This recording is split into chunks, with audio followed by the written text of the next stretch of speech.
Welcome to STEMGo. Thanks for tuning in. STEMGo is about saving time, energy, and money in small business, right? It's about being productive. And these STEMGo shows, are quite short. They're 10 to 15 minutes long, so enough for anybody's attention span. And what it does is it enables people like my guest today, who's a business owner, to come on, be featured on the show, and to share some of the things that they do in their business that is efficient and productive. And they don't waste time, energy, and money on these things because they don't have time. They're busy business owners, right? Busy. So, yeah, that's right. So my special guest today is Mike J.C. Smith. Thanks, Mike, for joining us. How are you? Oh, thank you very much. You don't actually have to say the JC, but it helps when you've got a name like Smith. That's right. Is that why the JC is in there? Is it kind of such No, a popular that's name? my mum and dad that did that. I've got a Dutch background, and it's quite normal for us to have four names in. Yep. That's stunning. Awesome. All right, so we're going to talk about business efficiency. We are. Well, tell us what you do, Mike. What is your business? Tell us a bit about that first. Okay, well, we help design websites and also host websites, but my background is actually in teaching. I teach languages, and I've also taught technology and a few other things as well. So I'm combining, the technical stuff and the very human stuff by talking to people and trying to help them make their businesses a bit more efficient as well. Yeah, that is awesome. It's awesome. So tell us a bit about how you create this efficiency and effectivity in your business to be productive. Give us a few ideas of the kind of things that you would do, whether it's building websites or to teaching, like, life or business in general. Like, what do you do? How does it work? Okay. Well, look, I just had two ideas that I wanted to sort of bring to the table this morning. That's okay. Yeah. I totally understand that not everyone is a tech head, not everyone's a geek. People have all sorts of talents, and not many people, have the technical background. But there are a lot of people who are really passionate about their business. There are a lot of people who are really good at what they do, and I don't take offense when people say to me, websites is only one part of my business. I have other things to worry about. So I get that. But I thought that there are a couple of things with websites that I see happen over and over again, and I see that it impacts on people's efficiency. And I want to help with that because I want people to have more time, with other parts of their lives, obviously with their business, but also with their family. Family is really important. Yeah, sure. Personal wellness is really important. I love how you guys get out onto the beach every now and then. Oh, yes. That's quality of life, and that's why we live in this beautiful state here as well, to have a quality of life as well as put food on the table and earn money to do that. Of course. So in business, as far as a website is concerned, there's two things that I wanted to have a talk about. And one is things that you do very rarely, and then other things that you do quite often. Okay. So for example, in web design, just last night I was helping a client. We'd set up a website for them, we'd set up hosting for them, and we wanted to help them, set up email on their iPhone or Android or on their laptop. And I don't know, Karen, have you ever tried to set up an email account on your computer or your phone? Yes. It's not easy, is it? It's not easy. No, it's not easy. And of course, one of the problems is that you've got so many different varieties. You've got Windows operating systems, and you got Mac operating systems, which are just quietly in between you and me. Mac's much better, right? Yeah. Oh, I don't know that way. Okay. Well, we all have our preferences, and then of course on mobile phones you've got everything. iOS, Android, Windows, tablets as well. So the procedures are different. And it's something that you don't do very often. And so, how do you make that more efficient? Sure. So I was talking to someone about that last night, and she was saying that, she looks up YouTube videos and she tries to figure it out herself. And she might have spent 3 or 4 hours trying to figure out how to do this, made a few mistakes, gone. Meanwhile, kids are wanting to be fed in the background, and her favorite TV show's on that she's missing. And really, if you had someone standing over your shoulder, helping you through that sort of thing that you only do maybe once a year or once every 2 years, then that could take 20 minutes instead of 3 hours. Wow. So I'm interested in helping people do that and how you would do that in your business. So now in our business, we're helping, we set up a hosting, for example, and then set up some email accounts for people's business. Then what we do is set up a little video, a screencast video, which might be 10 minutes or so long, which leads them specifically through the steps. Awesome. And so instead of me trying to talk them through the process over the phone or over a live chat like this, they can actually watch the screen, and I log into their website, right, so that it looks familiar. It's their products, it's their login and all of that. And so that's a very efficient way of doing business. So I might spend half an hour putting that video together. Yeah. It ends up being about 10 or 15 minutes in length, but they save 3 or 4 hours and a lot of frustration for something that they only do, very rarely.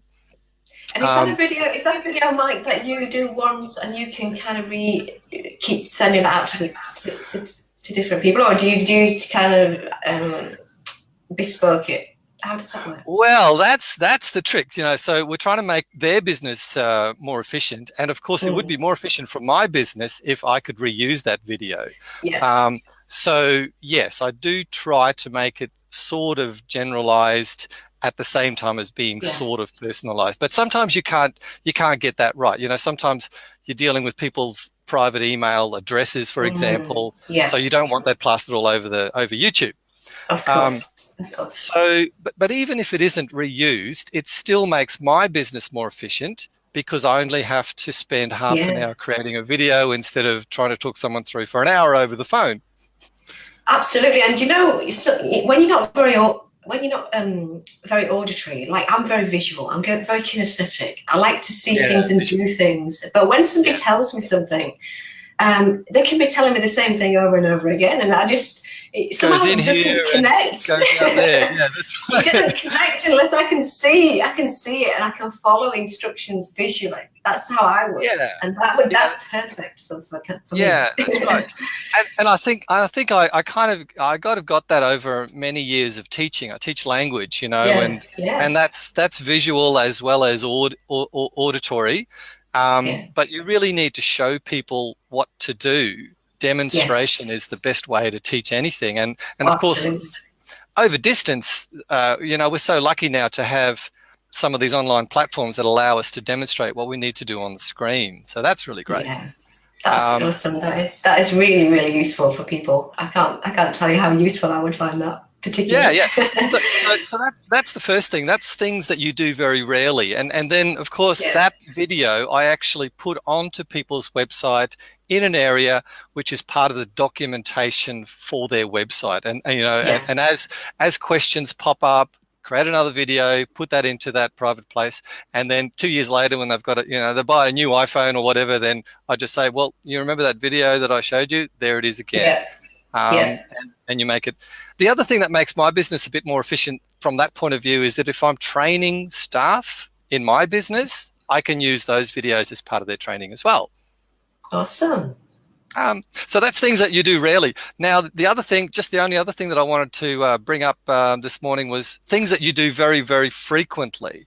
Okay. So things that you do rarely, you just forget because you've last did it a year ago, but something that you might do every day.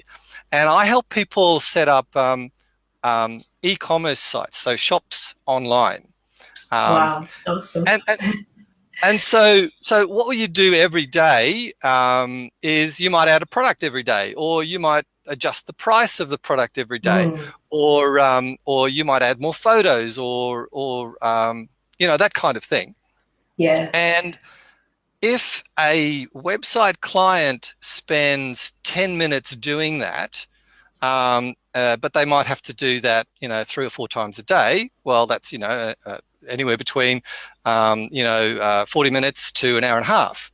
Yeah. But if I could help them be a little bit more efficient, even if I could shave, say, 5 minutes off that task by teaching them how to do it in a more efficient way, and I can use a screencast to do that as well, then cumulatively, because it's something they do every day or they do often, then that can save a lot of time in their business as well. And they really appreciate that. Yeah, if people aren't familiar with screencasts, Mike, just describe that very briefly, what that is. Okay, so on your screen now you see our talking heads, and a screencast is where I'm recording what I'm doing on the screen. So I have the website up, and my mouse moves around, and I click here, and I actually show what you would need to do if you were doing the same thing on the screen. So that's a screencast.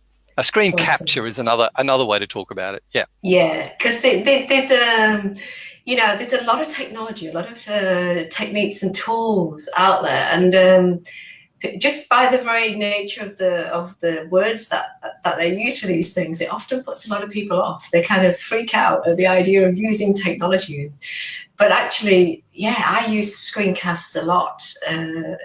In terms of for myself and for teaching other people what I need them to do, and they save reams and reams and reams of text that people don't understand in one simple, like, this is how it is, this is what isn't working, or this is what you need to do. It is such a useful, efficient tool to use. Yeah, for sure.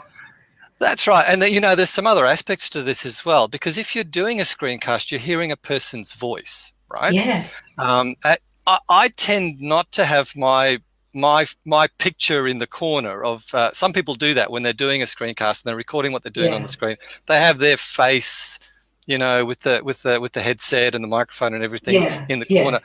I tend not to do that because I understand people get distracted by a face. What I actually want them to do is focus on the screen and what they're supposed to be doing.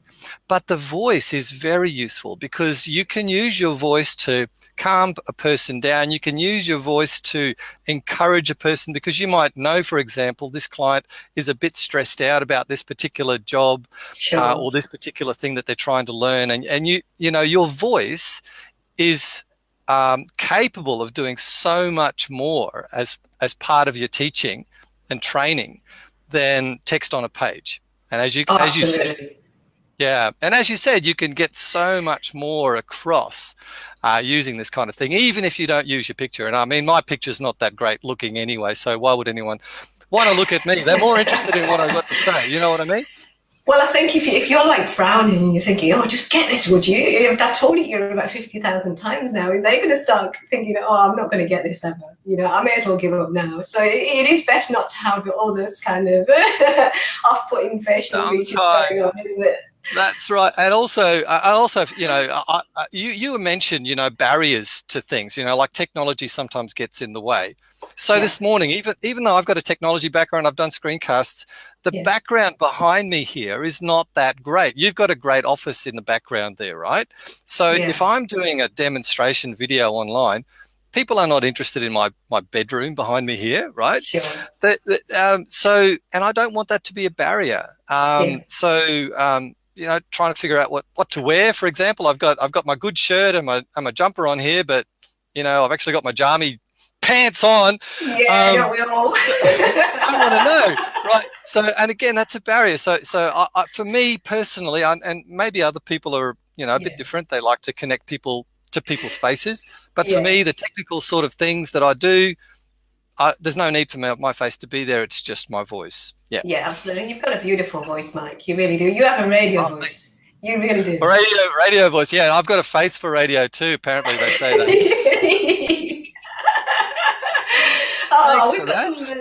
We've got some lovely people that have joined us today. Maybe you can go on and look at the comments afterwards. We've got Trish Sweetstein. Good morning, Tina. Hi Trish. How are you? And some lovely people joining us. But Mike is the go-to guy in terms of building your websites. So Thanks for sharing all those great tools and tips today, Mike. Oh, that's no problem. Have you got any links that people can get you at, can contact you, or things like that? Do you want me to just stick them on there, or do you want to do a shout out to people? Okay, well, I've sent you a message with some links, Awesome. and also the topics there, so you could post that if you like. Basically, what I've got there is an example of one of the videos that I do for something that's done frequently, like adding pictures to a product in your e-commerce store. So how to do that, and awesome. That's for one of the clients that I've just set up very recently, just so as part of making him more efficient in his work. Yeah. And then there's another video which what is it? Oh yeah, that one of those rare ones, setting up an email client. So I actually did a video for that last night, and so the link is there. I've sent to you, so you could post that if you like. Oh, just as an I example. certainly will. I'll have a look at them first, obviously, because I want to learn some of this stuff too. Right. And of course, I appreciate it too. Yeah, and I'm open to requests because I love putting these things together. I really like to try and get into people's heads, figure out what they need, and give them that. Yeah. Yeah. Oh, stunning. Well, look, you go and have a good day and enjoy yourself. And thanks for coming on. I really appreciate it. For sharing. Oh, thank you very much. And I hope everyone has a great day there as well. Thanks, Karen. Enjoy the sunshine. Yeah, we will. We'll be at the beach quite soon. I promise you. Great. Okay. Take care, Mike. Bye, Mike. Thanks for joining us. Bye.